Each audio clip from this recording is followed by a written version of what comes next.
gerade im Bereich irgendwie diese Kickstarter-Dingens gibt's ja eigentlich viele Dinge, die jetzt so in Richtung Reboot laufen. Ich denke da an ein konkretes Millionenprojekt Star Citizen. Ja, genau, das wäre eigentlich auch vorne auf meiner Liste gewesen, ein Wing Commander Reboot. Und dafür kriegen wir jetzt die Star Citizen Singleplayer-Kampagne. Kannst du mal kurz ausführen, was es da auch mit auf sich hat? Also eigentlich Space Sims, irgendwie wie X-Wing oder das erwähnte TIE Fighter in die Wing Commander-Reihe waren eigentlich de facto tot, so ungefähr seit 2000 rum. Freelancer war das letzte große Projekt in die Richtung. Es gab noch viele Projekte von irgendwelchen kleineren Studios, konnten aber eigentlich alle mit der Präsentation irgendwas nicht mithalten. Und Wing Commander-Spiele waren halt ein richtig superbes Singleplayer-Erlebnis. Wo eigentlich hier richtig der Charakter irgendwie im Vordergrund stand und irgendwie zwischen den Missionen ist man auf dem Träger rumgelaufen, hat mit anderen Leuten geredet, so wurde die Geschichte irgendwie vorangetrieben. Man konnte mit den Dialogmöglichkeiten dann irgendwie teilweise die Story und irgendwas beeinflussen. So dass eigentlich hier wirklich irgendwie hier entsprechend Atmosphäre, Story, Immersion irgendwie hier im Vordergrund stand. Bei solchen Projekten hat es bei diesen ganzen neueren Space Sim eigentlich alle gekrankt, weil die irgendwie nicht das Budget dafür hatten. Und jetzt im Jahre 2012 kam Chris Roberts zurück, der eigentlich früher die Wing Commander Spiele gemacht hat. Der hatte dann irgendwann Mitte der 90er genug davon, hatte dann irgendwie sein eigenes Computerspielestudio gegründet, wurde von Microsoft gekauft und hat sich dann irgendwie mit Filmen beschäftigt als Producer, war hier in einigen größeren Projekten beteiligt. Ich glaube Lord of War, der bekannteste Film. Und hatte eben jetzt wieder Lust, ein neues Computerspiel zu machen, aber hat entsprechend keine Investoren gefunden. Also hat er entsprechend gut eine Seite gestartet. Also eigentlich hat er irgendwie schon entsprechend vorher Werbung gemacht. Ich sag zu viel entsprechend, mir alles rausschneiden. Nein. Hat sich irgendwie von der größten Wing Commander Fanseite einen der treibenden Leute hinten dran genommen, der eigentlich die ganzen Jahre eigentlich auch sich als Wing Commander Historiker betätigt hat. Irgendwie jetzt bei der Archivierung von irgendwie dem alten Origin, dem alten Electronic Arts Studio, den Utensilien und Daten und irgendwas mitgewirkt und sowas. Ihn als Community Manager eingestellt. Ansonsten irgendwie sein altes Team irgendwie größtenteils wieder zusammengetrommelt. Irgendwie sein Bruder ist wieder dabei, Aaron Roberts, der irgendwie Starlancer gemacht hat oder Privateer 2. Und hatte irgendwie auch Investoren gefunden, aber die wollten ihm nicht einfach Geld geben, sondern die haben gesagt, irgendwie Spiele sind seit 10 Jahren tot, wahrscheinlich aus gutem Grund, beweis uns erstmal, dass noch irgendwie ein Markt dafür da ist. Also hat er dann irgendwie entsprechend eine Crowdfunding-Kampagne gestartet. Mit irgendwie den typischen Angeboten, irgendwie verschiedene Stufen, irgendwie digitale Kopie des Spiels und irgendwelche Extras und Sternenkarte und Raumschiffmodell. Und mit jeder höheren Stufe war auch irgendwie entsprechend größeres Raumschiff irgendwie als Startmodell irgendwie dabei. Hat es erst über seine eigene Seite, später auch Kickstarter angefangen, Geld zu sammeln. Das Ziel war irgendwie $2 Millionen. Das war irgendwie die Mindestmenge, wenn irgendwie er 2 Millionen zusammenkriegt von irgendwie potenziellen Kunden, die das Spiel also praktisch vorbestellen, dann wollten ihm irgendwie Investoren den Rest geben. Und das ist auch eigentlich alles sehr gut gelaufen. Hatte schließlich endlich, ich glaube, an die 4 oder 6 Millionen waren das, was er dann irgendwie zusammen hatte. Am Ende dieser 1 Monat Crowdfunding-Kampagne. Und zwischendrin hatten sie irgendwie entdeckt Möglichkeiten, wie irgendwie Spieler mehr Geld ausgeben können. Und als Goldgrube hat sich erwiesen, dass sie diese Schiffe, diese irgendwie Starterschiffe, man noch sich zusätzliche Schiffe kaufen konnte. Und zwar fast zum gleichen Preis wie eigentlich dieses Komplettpaket mit irgendwie den entsprechenden anderen Boni, der da irgendwie noch mit angeboten wurde. War eigentlich erst sehr, sehr skeptisch, habe irgendwie gefragt, ob das überhaupt jemand macht, aber das hat sich als absolute Goldgrube herausgestellt. Und seitdem verkaufen sie irgendwie virtuelle Raumschiffe im größeren Stil. Dazu dann teilweise auch richtig teure Modelle für $1.000 oder irgendwie für einige $100 oder irgendwie auch Upgrade-Modelle von irgendwie vorhandenen Schiffen, die dann auch mal nur $5 oder $10 für irgendein Upgrade oder sowas. Und es spült Geld rein ohne Ende. Mittlerweile ist er zwar über $60 Millionen, 2 Jahre später. Und er hat jetzt ein riesiges Entwicklungsteam. Er hat irgendwie alle Leute, die er irgendwie jemals gekannt hat und die wieder einen Job brauchen und mit dem arbeiten wollen, hat er einstellen können. Und noch viel mehr. Und hat irgendwie Entwicklungsstudios in London und Kanada und auch überall USA. Und kann irgendwie alles reinpacken. Also es gab entsprechende Stretch Goals. Am Anfang war das irgendwie sehr schön realistisch. irgendwie halt irgendwie wirklich die Sachen, die er machen kann. Irgendwie bei so und so viel Millionen können wir uns irgendwie Motion Capture Studio leisten. Oder irgendwie so und so viel Millionen können wir irgendwie hier noch irgendwie dies und jenes Feature einbauen und irgendwie eine bessere Hardware-Unterstützung. Und dann irgendwie, ich glaube, so bei 20 Millionen irgendwann sind ihm diese Stretch Goals ausgegangen. Irgendwie hat er dann schon so viele Features versprochen, dass er irgendwie gewusst hat, er kann nicht irgendwie noch mehr versprechen, beziehungsweise er hat eigentlich alles, was man irgendwie realistisch einbauen kann. Und mittlerweile ein First-Person-Shooter-Modul, das dann auch irgendwie aus deinem Raumschiff raus kannst und andere Raumschiffe entern und das dann hier irgendwie entsprechend ausgetragen wird. Und irgendwie hier ein riesiges, persistentes Universum, das irgendwie dann auf den kontinuierlich auf den Servern erhalten wird, mit irgendwie entsprechenden MMO-Parts und okay. Und ja, dann hat er irgendwie angefangen, dann irgendwie einfach irgendwelche Sachen so beispielmäßig zu versprechen. Irgendein neues Raumschiff, eine neue Welt, sonst irgendwas. Auch schon irgendwie jedes Mal dazu gesagt, ja, natürlich kostet es nicht 1 Million, irgendwie ein Raumschiff zu machen, aber wir können dann halt irgendwie viel mehr irgendwie Grafikdesigner und sonstiges einstellen, um einfach viel mehr Content zu kreieren für das Spiel. Ja, und so läuft es weiter. Er kann immer mehr Leute überzeugen, Leute investieren immer mehr Geld rein.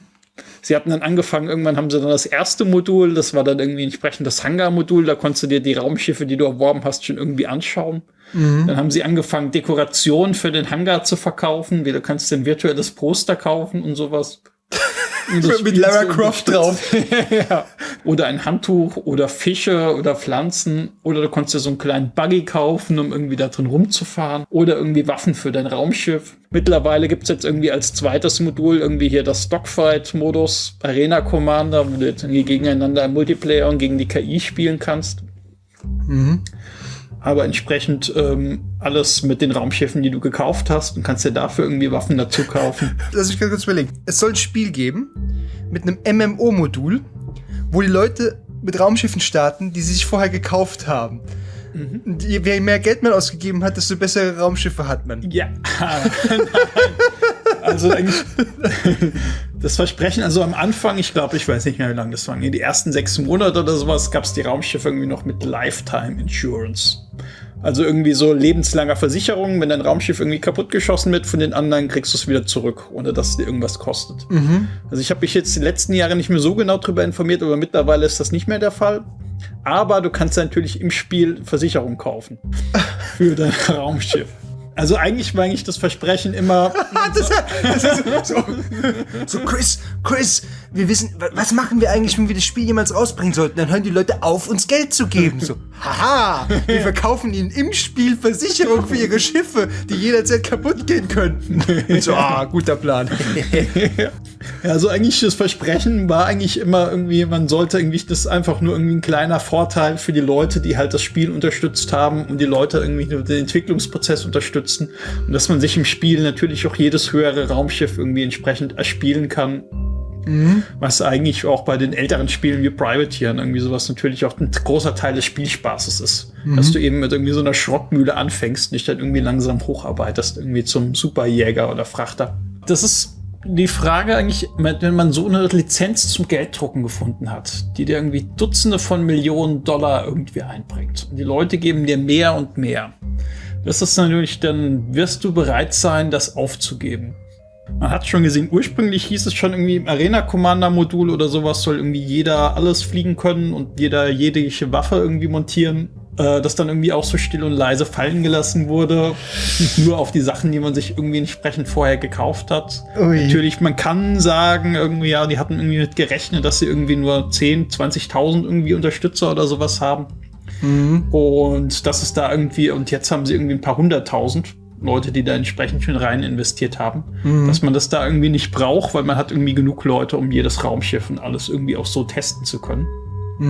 Aber okay, ich bin eigentlich größtenteils am Singleplayer-Modul irgendwie interessiert, das jetzt irgendwann im ersten Halbjahr nächsten Jahres erscheinen soll und wahrscheinlich dann noch wesentlich besser, dank der ganzen Crowdfunding-Millionen, die da reingeflossen sind, als man irgendwie jemals vorher gedacht hat. Und ich bin zuverlässig, dann mein Wing Commander-artiges Erlebnis zu bekommen. Ja, cool. Ich bin echt skeptisch. Ich glaube, das Multiplayer kann eigentlich nur ein riesiger Clusterfuck werden, weil du kannst, der hat zum Beispiel in diesem Arena-Modul hat er 2 Möglichkeiten. Er kann entweder sagen, okay, Jeder kann mit irgendwie den paar Schiffen, die man so im Spiel sicher spielen kann, plus das, was er sich gekauft hat, dann irgendwie macht es keinen Spaß mehr zu spielen gegen die Leute, die irgendwelche geilen Schiffe gekauft haben.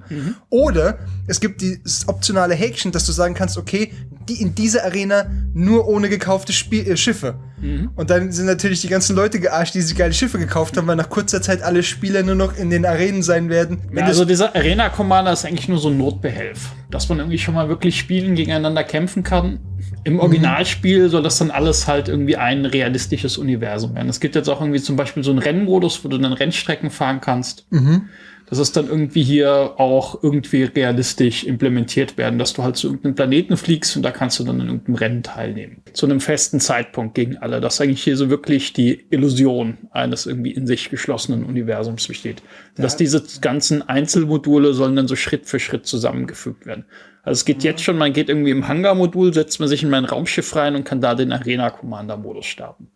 So soll es dann halt später auch sein, dass man irgendwie rausfliegen kann und irgendwo hin und machen, was man will, Handel treiben und irgendwelchen Geheimnissen nachspüren, neue Planeten entdecken, die sie kontinuierlich hinzufügen wollen. Neue Sprungpunkte, sich als Kopfgeldjäger betätigen oder irgendwie als Händler oder dem Militär beitreten. Das sind dann die Singleplayer-Kampagnen. Wenn du sagst, dass sie kontinuierlich Planeten hinzufügen wollen, dann heißt es ja, dass sie eigentlich kontinuierlich Einnahmen brauchen, um dies tun zu können. Ja. Das deutet doch schon darauf hin, dass sie, wenn das Spiel erstmal draußen ist, irgendwelche komischen Schlumpfpunkte die Originalidee verkaufen. 2012 war eigentlich das wirklich irgendwie über irgendwelche Expansion Packs, so ganz im klassischen Sinne.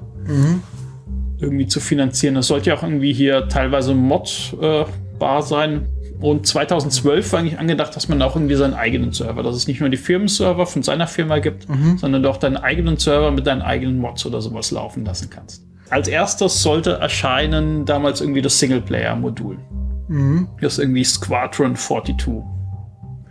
Und danach sollte irgendwie ein Add-on dazu erscheinen und dann irgendwie ein paar Jahre später, 2 Jahre später, sollte dann irgendwie dieser ganze MMO-Part erscheinen. Was sie jetzt dank unendlicher Ressourcen irgendwie alles parallel entwickeln können mit viel mehr Leuten. Die Schwierigkeit dabei ist aber halt auch, das alles dann in ein Spiel zu integrieren. Große Firmen, die große Softwareprojekte produzieren, haben dieses Problem oft, dass es unglaubliche Disziplin braucht und unglaublich sauber definierte Schnittstellen, damit ein so großes Projekt, das aus so vielen Einzelteilen besteht, hinterher nicht zu einem katastrophalen Blob wird, der die ganze Zeit nur entweder Fehler produziert oder unbenutzbar ist. Also um sowas wie Windows herzustellen oder auch sowas wie Amazon, ja, also was die im Hintergrund programmieren, da brauchst du einen extrem disziplinierten Prozess, um dafür zu sorgen, dass diese Software hinterher funktioniert, weil sie aus so vielen Dingen besteht und so viele Dinge tun können soll. Ich meine, er hat ja Erfahrung mit dem Programmieren von Computerspielen, aber ich vermute, er hat noch keine Erfahrung mit dem Herstellen von so einem großen Spiel. Und es bleibt zu hoffen, dass er halt irgendwie von den richtigen Leuten geflüstert kriegt, dass es was er zu tun hat, damit es halt am Ende wirklich alles ordentlich zusammenkommt. Also ich hoffe es eigentlich. Also man hat schon gesehen, dass er irgendwann aufgehört hat, neue Features zu versprechen. Weil er ihm wirklich gesagt hat, was wir jetzt haben, müssen wir wirklich erstmal umsetzen. Und erstmal irgendwie schauen, dass es vernünftig läuft. Es ist ja nicht so, dass andere berühmte Spieledesigner schon an der technischen Herausforderung, ein lang erwartetes, riesiges Computerspieleprojekt herzustellen, gescheitert wären. Nein, niemals. Nein.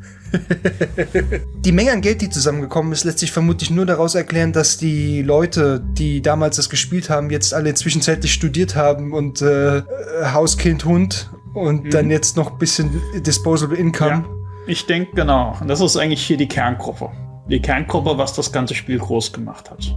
Und ich denke, dass sie halt wirklich mittlerweile auch entsprechend andere Leute begeistern können. Ich hoffe eigentlich, dass es zur kompletten Wiedergeburt dieses ganzen Genres führen wird. Disney hat ja die Star Wars Lizenz verkauft und auch entsprechenden Electronic Arts und irgendwie sowas weitergegeben. Und wenn die jetzt sehen, wie viel Geld man mit einem noch nicht erschienenen Computerspiel verdienen kann, vermute ich eigentlich mal, dass dann eigentlich auch in diese Richtung eigentlich jeder, der jetzt irgendwas Ähnliches machen will. Star Citizen ist praktisch so ein Moloch von Kickstarter-Projekt, ja, aber es ist auch gleich ein bisschen die Probe aufs Exempel, ob halt so ein AAA-Titel aus dem Crowdfunding-Ding heraus entstehen kann. Hoffen wir mal, dass die zynischen Stimmen, die da behaupten, es handelt sich um einen riesigen Scam, der nur irgendwie mit ein paar Tech-Demos versucht, imaginäre Schiffe zu verkaufen, dass die Leute nicht recht haben, sondern dass da wirklich dann das neue rebootete, besser denn je zuvor Wing Commander rauskommt.